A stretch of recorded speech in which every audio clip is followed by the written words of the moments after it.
welcome to the Life Leadership Podcast with me, Leila Singh.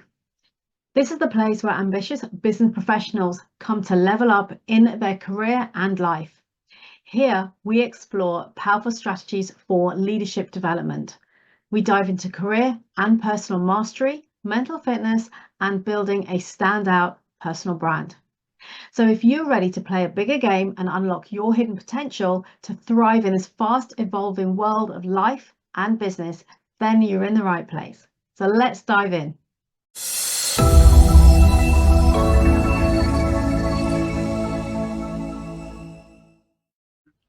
So today's topic is, when is it time to let go? So when is the right time to let go? So to move on from your role, your employer, maybe your team, onto pastures new. And what are the reasons to stay? In fact, are the reasons you were choosing to stay the right ones for you? Or are they coming from a place of fear? So I wanted to discuss this in a bit more detail and share with you some insights around this and give you some food for thought if you may be in that position right now, or it's something that might come up in the future, or it's a place that you've been in the past, which I'm sure you have been, in which case give some thought to this and ask any questions and let me know what resonates with you. So as I said, it's about knowing the right time to move on.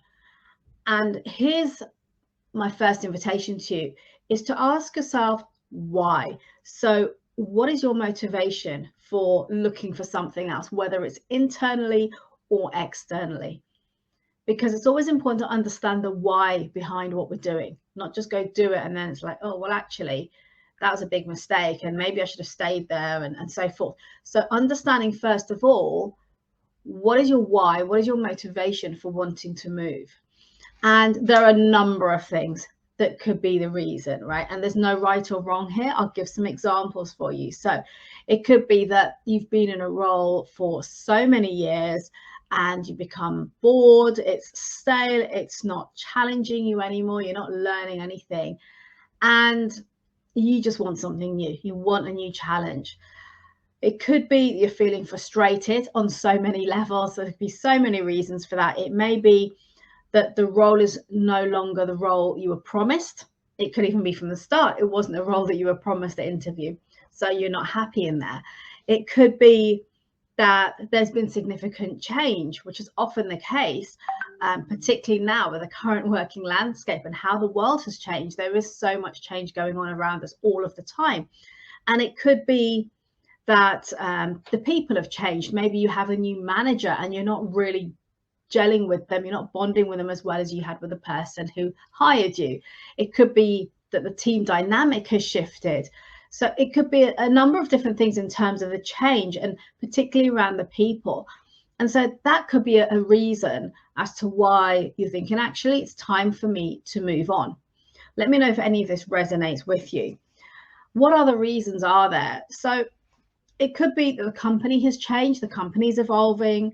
Maybe the role has become way more difficult than it was before.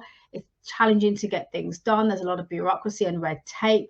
Perhaps the support that you previously had is lacking, or the culture has become toxic for many reasons. That could have been the case.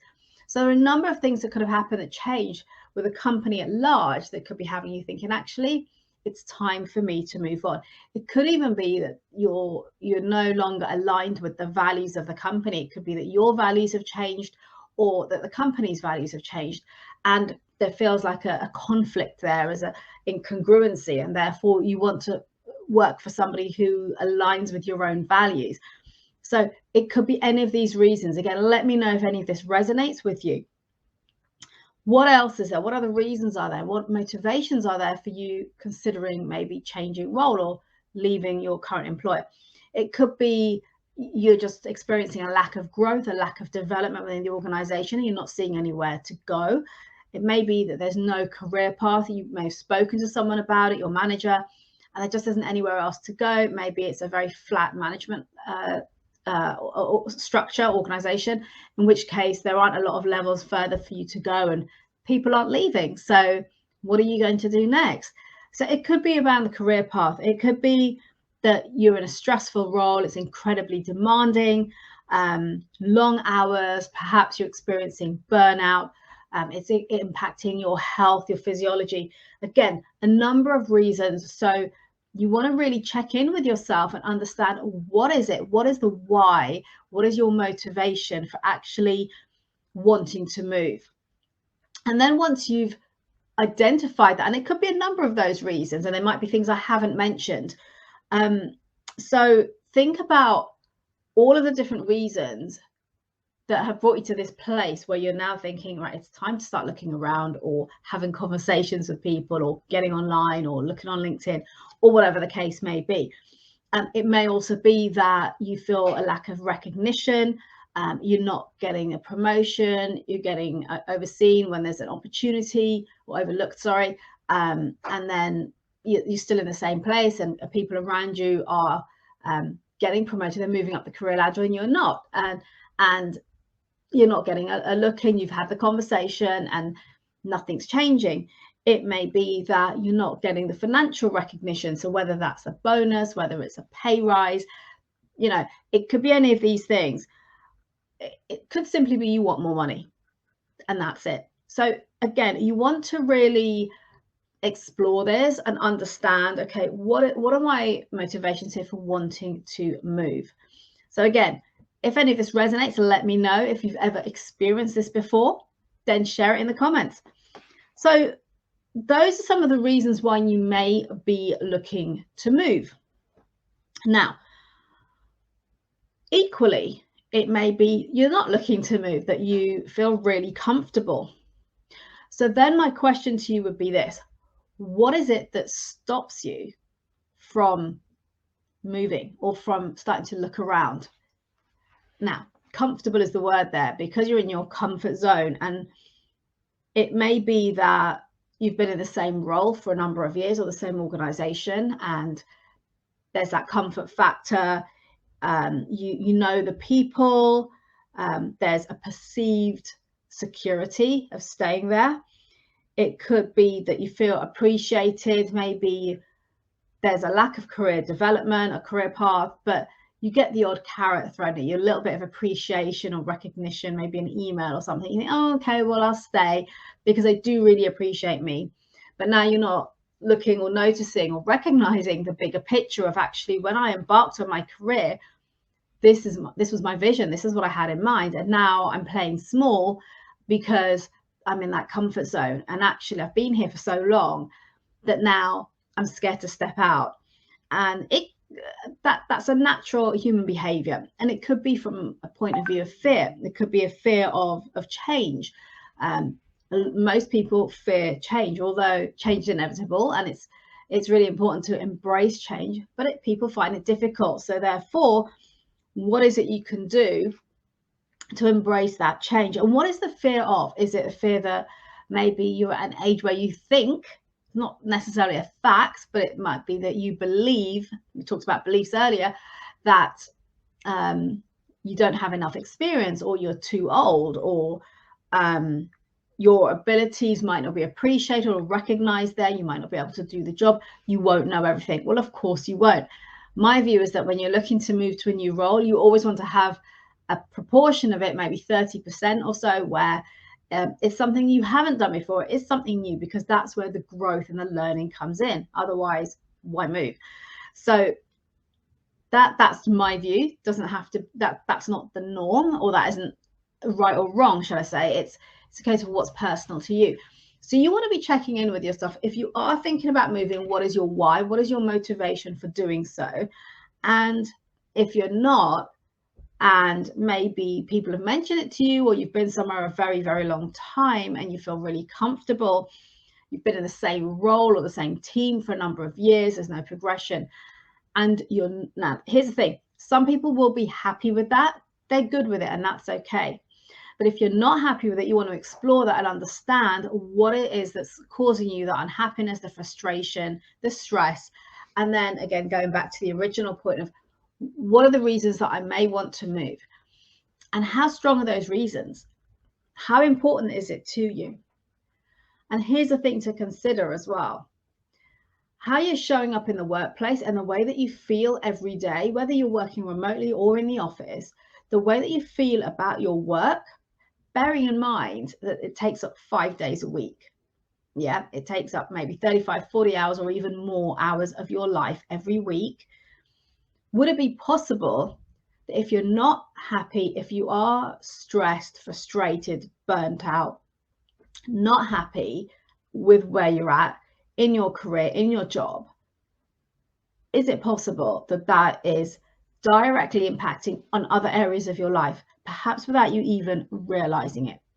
Could be your health, your relationships, your family, your social life, your finances. It could be so many different things where there will be a direct impact. You cannot, I emphasize, you cannot compartmentalize your job and say, okay, well, it's really crap. I really don't enjoy it. I hate it. It's toxic, whatever it might be.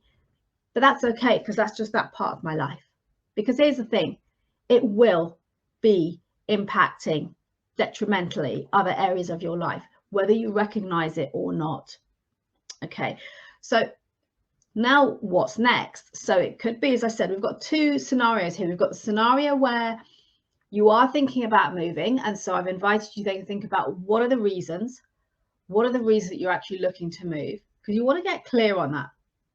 On the other hand, it may be that you've been in the same place, the same role for a number of years, and actually you're so comfortable, you just can't be bothered, or you don't want to move, or you feel it's really secure. And a big reason that people actually stay in those situations is that they're waiting to be let go. They're waiting for their payoff, for their redundancy package. Now, I'll share with you a conversation that I overheard maybe about 15 years ago when I was at a social event at work, and a colleague of mine I overheard saying, so her and her partner had created this amazing life abroad, different country. So they were traveling back and forth, and it's in the Far East, so it's a lot of traveling. So they try and book the holidays around certain times of the year to be able to go and spend time there. And that was their ultimate dream, is to move out there. And yet I overheard my colleague say, oh, well, I'm not going to be able to move out there permanently for another 10 years. So I sort of walked over and I said, I just heard what you said. I said, I'm curious, why is that? What is it that's stopping you? And the response was, well, I need to get my my final salary pension, so I have to stay for 10 years. And I thought to myself, goodness me, you're living your life based on a pension payout. You're living your life on the fact that you will get paid that money in 10 years' time. Who knows what will happen in 10 years' time? Who knows what your health will be like? Your circumstances may have changed. You'd have forfeited 10 years of your life when you could be living your dream to hold on to that security of that pension, when in fact you could more than likely create that money in a different way. And it doesn't mean Groundhog Day, it doesn't mean working all of the hours to create the pension that you miss out on. So you want to be a bit rational about your decisions, and also start thinking into, okay, is it just the money that's holding me there? And if that is the case, then what if I could create more? What if I moved elsewhere and I got paid a lot more money? I got bonuses, I got regular pay rises. Anything could happen. As I said to you, I took a 50% pay cut. And at the time that I took that, I had just secured a mortgage on my first home. So I was moving out of home and buying my first little house. And my mortgage had been calculated and determined on my higher salary. So my parents were having a hissy fit, because they were like, what are you doing? You're taking a 50% pay cut. You've just taken on a big mortgage. My view is it will figure itself out. It was all good. And it did, because I went into a role where I took a pay cut, but actually I was getting commission. And bear in mind, I've not had any experience of sales or recruitment, but I made commission that equated to far more than what I would have earned staying in my previous role. Now, that was a risk I took, but I had faith, and the risk worked out in my favor. It could have gone the opposite way, but I knew I would figure something out. At the same time, as I mentioned, it was the best decision I ever made to propel me forward in the rest of my career, was that jump, that leap of faith into recruitment. So again, actually, just adding to that, I chose to leave Hewlett-Packard Enterprise 3 years ago, a little over 3 years ago, and I had a final salary pension, and I could have stayed for another X number of years to get that full payout. But for me, what is the opportunity cost of doing that? I didn't dislike my job. I didn't dislike the company. In fact, I loved what I did. I loved the people I worked with. I was challenged by the role. So I could have stayed. But it was a choice of, do I stay because I'll wait to get either made redundant or paid out? Or do I go and make the choice and be empowered in my decisions to do what I want to do? And that's a whole different feeling. And I even remember at my leaving do at HPE, a leader that I had the pleasure of working with, we were having a chat about it, and I said, 16 years of service, I'm gutted that I couldn't get a payout. And he said to me, yeah, but you've done this on your terms. You're in control here. You've made the decision, and that is a whole different feeling. And when I stopped and really thought about it, it was true. I made the decision anyway. I was leaving, but I was a little bit missed out. And yeah, if I'd waited, maybe, and maybe not. Maybe I would never get that payout and I'd still be there working today. But that's a decision or a risk I chose to take. The point is, it's understanding what is more important for you, because money will always come if you are entrepreneurial, if you know how to make your money work for you. If you're going to get another role, the money will come. Again, a lot of this is around mindset. And I talked earlier about how I work with people to help them to create the life that they want.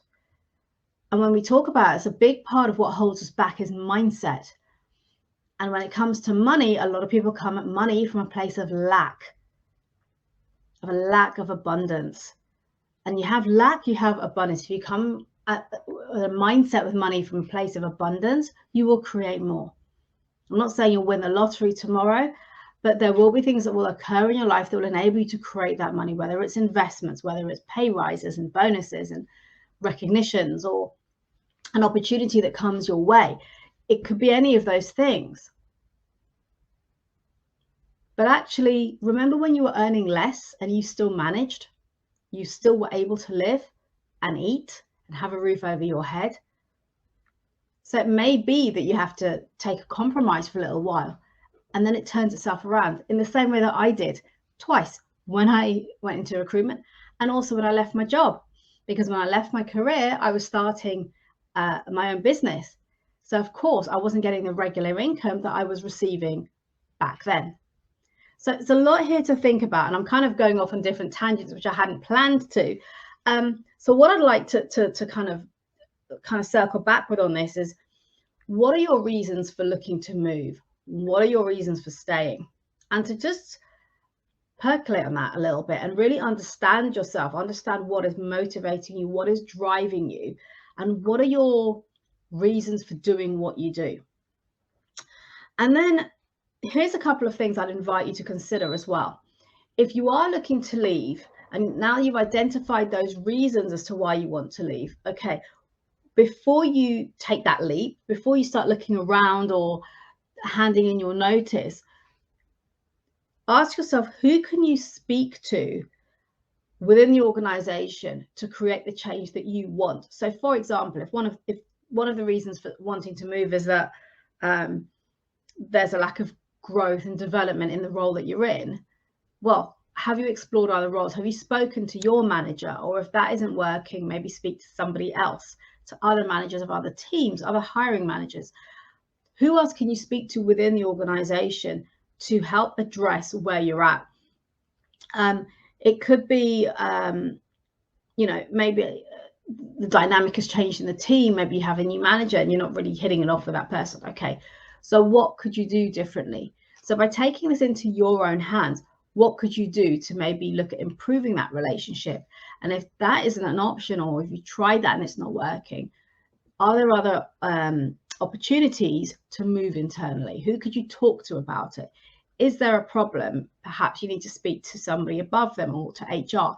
So again, have you explored all avenues before you take that leap? And the reason I say this is twofold.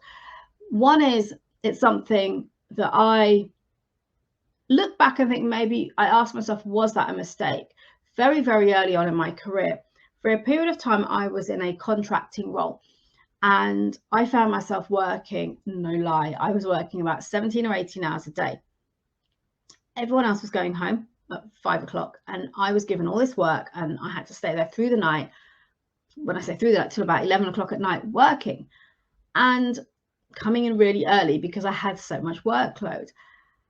And it got to the point where I was feeling really ill, and eventually I was on a contract. I handed in my notice because I thought, I'm not accepting this. I was still studying my qualification. I was doing my finals, and that was my priority, to get through my exams, and I couldn't study. I was exhausted by the weekend. So I handed in my notice. And the financial controller at the time, when he heard that I had handed in my notice, he came to have a chat with me, and he said to me, he said, you know what, if you ever find yourself in a situation like this again, go speak to somebody else. Because he knew, I told him I'd spoken to my manager. She wasn't interested. She said, that's your work, that's what you've got to do. And she happily, did her 9 to 5 and off she went. And he said to me, he goes, next time, he goes, did you really want to leave? And I said, no. I said, I really love the organization. It's a great opportunity here. There was a potential for a permanent role later on down the line. So it was a decision I made because my priority at the time was to complete my qualification, and it wasn't going to happen if I stayed there. But I didn't explore other options. I just handed in my notice. And that advice stayed with me. To always explore, what are the alternatives? What are the possibilities? Because he said, had he known, he could have looked at it with me and looked at what we could have done to reduce my workload, to reduce my hours. Now, whether that would have happened or not, who knows? The point is, I didn't explore it. So something to consider, depending on the reasons or the motivations you have for looking elsewhere. The other thing I'd like to share is this. Have you considered the intangibles? Because oftentimes, as you know, the grass may look greener until you get there, until you arrive there. But here's the thing. What's actually green for you right now? Because there will be those reasons that are having you think, nah, I need to look around, I need to change job. But what are the positives? Because there'll always be one or two. So it could be, and these are things again for you to think about, is you may have been there a while, you've established yourself, you've proven yourself, you've got a good reputation. It will take time to build that up again elsewhere, unless you happen to be in a similar industry and people already know you.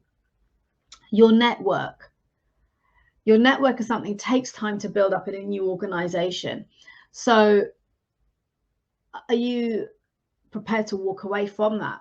And I'm sharing a lot of this with you from my own experience. When I was at HPE, I was approached on many occasions to move to other tech companies to do a similar role to what I was doing there for a lot more money. But I couldn't put a price on these intangibles that I'm sharing with you. So to give you the context, I knew that I had a sound reputation at the company I was at. I had established myself, I had proven myself, I had a proven track record, I had a good reputation. I also had an incredible network across the business, and even with our customers, our clients, our suppliers. So I had built that up over a long time, because remember, I've been there a number of years. To go and do a similar role in another company for some more money, but having to start all of that again, for me, no. The role still challenged me. I was still growing in the role and developing, because I always had new challenging clients, different situations, scenarios. So that wasn't an issue. The only reason I would have moved for those conversations I had was for the money. And like I said, I couldn't put a price on the intangibles. What else was there? There was the flexibility. I was fortunate in the flexibility. I had quite a long commute, so I was able to work at home once or twice a week. This is pre-COVID, and so that gave me that flexibility. Or if I had a plumber coming or whatever, I could work from home to deal with that situation. So I had that flexibility again because I had that track record and I'd proven myself already. So it wasn't a big deal. I had the knowledge of an organization, which was a huge organization and quite complex in the way it operated. Again, how long would it take me to go figure all that out somewhere new? And also potential opportunities. So I knew there was always other opportunities there. So it wasn't a case that my growth or my career path was stunted. I knew if I wanted to look at something else, the opportunities could present themselves. And I knew enough people that I can go and have those conversations. So a lot of those things that I've mentioned there, for me, and this is a personal thing, this isn't the same for everyone, but I couldn't put a price on that. So for me to have to go and start a lot of that again from scratch and reestablish myself wasn't worth the extra money or the extra commute or having to now be in the office 5 days a week for the first 6 months to really prove myself and get my feet under the table. Like, no, this works, And for me, as I said, it was still a challenging role. It always was. So it was good. My point here is this: it's not always just about the money. So think about those intangibles and also the people. I've always said it's your manager, having a great manager, that can make the difference in your experience in your job. So have you got a great manager? Have you got a great team that you work with, or your clients, whether they're internal or external clients? So all of these things they're intangibles, but think about those as well. And then compare those to your motivations for wanting to leave and weigh them up. So make an informed decision. Do your due diligence on yourself, on your situation, on your motivations, on your frustrations, on your intangibles, so that when you make that decision to start looking outside or into another team, it's an informed one and you're clear within yourself as to your why, as to why you're doing that. And also consider if you've been somewhere a long time and you're simply waiting to be told to go, or you're waiting for that pension, ask yourself this: in 10, 15, 20 years time, when you look back on your life, will you feel fulfilled? Will you feel satisfied, happy with those decisions that you made?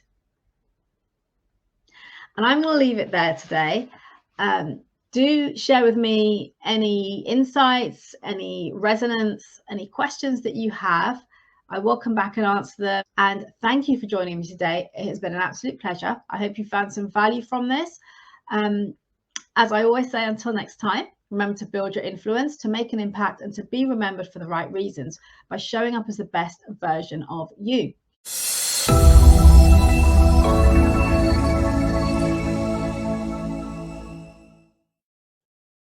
Thank you for listening. Please subscribe to this podcast if you haven't already done so. And if you enjoyed and gained value from today's episode, then do please leave a review telling us your key learnings and what you enjoyed the most. And do please share this podcast with your friends and colleagues so we can spread the word on life leadership, creating a life of choice, freedom, and new possibilities. Connect with me directly on LinkedIn, and if you would like to learn more about how we can work together, either DM me on LinkedIn or email me. All details and resources can be found in the show notes.